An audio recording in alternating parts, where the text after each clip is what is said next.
Ons Vader wat woon in die hemel, geheilig sy uw naam.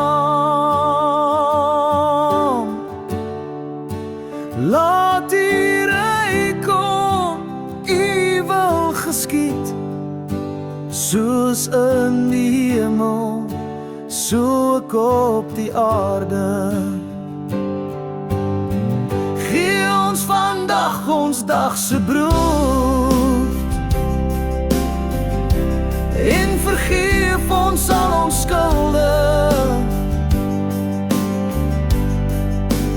net soos ons vergewe die wat teen ons sondig.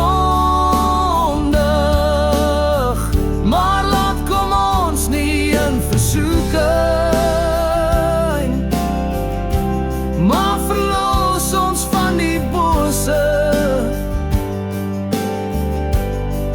want u is die ryk en die sterkte en die ere, vir ewig en ewig. Amen.